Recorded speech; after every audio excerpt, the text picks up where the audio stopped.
Hey guys, what is going on? DeltaBot here, and we're back with another Titanfall 2 gameplay. And this is not a live commentary because I wanted to do a video about what to do when you're on a bad team. Because we've all been there, we've all done that, and it's always horrible. I mean, let's be honest, being on a bad team really sucks. Because losing in itself just kind of sucks, but it's also really difficult to do well when you're on a bad team.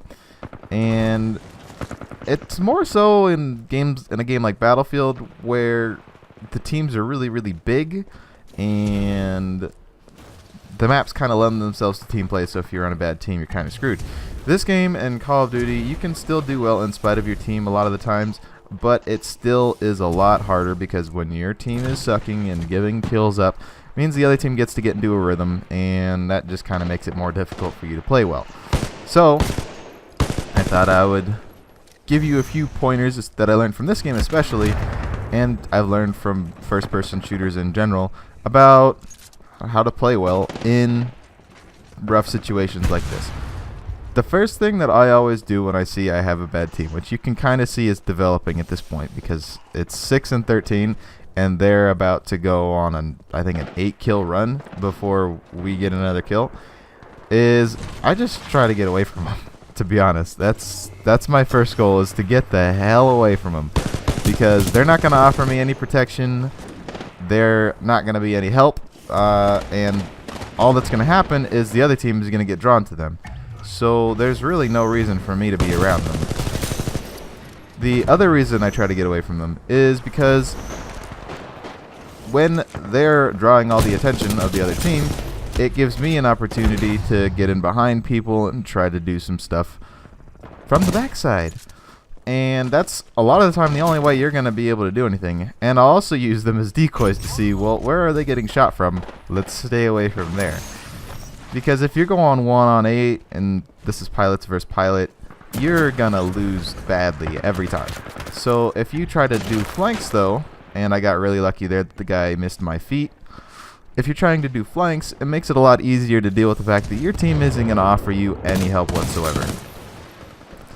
Another thing is you kind of, in these situations, you kind of want to stay at range. Like, you don't really want to get too close and up personal with the other team, because usually there's going to be more than one of them around if you do that.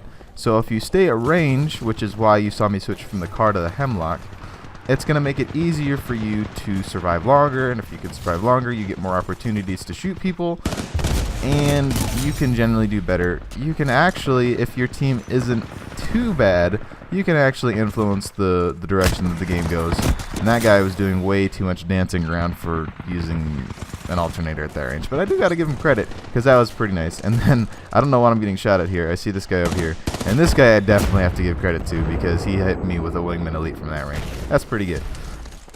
One really important thing when your team sucks is you cannot let things get personal, which I kind of did here. I was pissed off at this guy, and I wanted to kill him. And you don't really want to do that, because I get stuck in this situation where I get like 5 people coming at me all at once. And this is what I was talking about by saying, you know, you can't let it get up close and personal, because I'm just like, shit, I gotta get out of this situation, but I still get shot in the back. So that's two really important things right there. Don't let it get personal, and if you do get up close and, you know, and are engaged by a bunch of different people, you get out, because you're gonna die very quickly, because they're gonna be able to come after you. And I was just sitting here wondering how many people that guy on top of that building right there was gonna kill before they realized they shouldn't be going into his line of fire. But he stopped, so I decided it was time to go. And this was actually pretty lucky for me that that guy decided that I wasn't worth coming after, because he might have actually killed me. But his loss, I gained. The last thing that I really find helpful in these situations when you're trying to overcome your team is find a place where you can not so much sit, but you can get your bearings and you can find where the other team is coming from.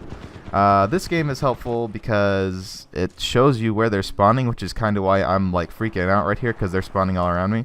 And this guy did exactly what I was saying not to do. He makes it personal. He gets killed by me and he just starts coming after me. And he was actually having a pretty good game up to this point. I think before this happens, he was like 12-4 or something like that. But he came after me and died 3 times in a row, because when you get personal, you don't really pay attention to your surroundings. You go straight after somebody and it puts blinders on you, and you can't see the whole battlefield around you. And right here is another situation where I'm just like, I don't know where that guy's coming from, so I just need to get out of here. That's more of a, not so much a situation where your team sucks and you need to be careful. Generally speaking, you don't really want to, engage somebody if they've got the tactical advantage. Unless they're just really bad and you're a really, really good player, which I don't feel confident enough in my skill to do that, so I don't really ever do it.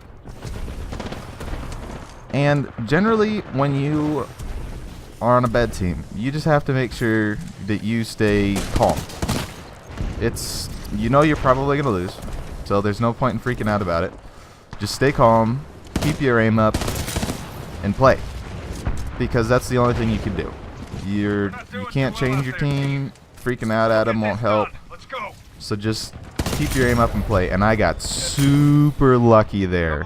If he had just shot me a second time, I definitely would have died. And then I finally get shot in the back. So I mean, that was a pretty good streak for being on such a bad team. And that's just generally because I stayed calm, I kept my aim up, I didn't let things get personal, I tried to stay away from my team. You saw that I was generally never anywhere near my team, because they're just cannon fodder. And while sometimes cannon fodder is good, if all 7 players on your team are cannon fodder, it just makes you the main target, because you're the only guy killing anybody. And this guy also, he kind of makes a mistake, this guy coming over here, because he just saw one person and he's just like, I gotta get that person. And those guys always phase behind you, always, like without fail. I mean, you can do it. I'm not saying you can't do it. Just do something else every once in a while. Mix it up so it's not just like, oh, I just have to turn around and start shooting and he'll die. But anyways, that's all I've got for this video. It's kind of hit or miss whether or not you get a good team in this game, but generally those rules have worked pretty well for me in this game and pretty much any other game that I've played. And I guess we get to go out to this guy teabagging. So thank you all very much for watching. Make sure you leave a like or a dislike depending on what you thought. Subscribe if you want more, and I will see you all in the next video. Take that, you stupid turret. Oh, I ran my guy straight into the wall. Hey sniper. Hey, sniper. Fuck you.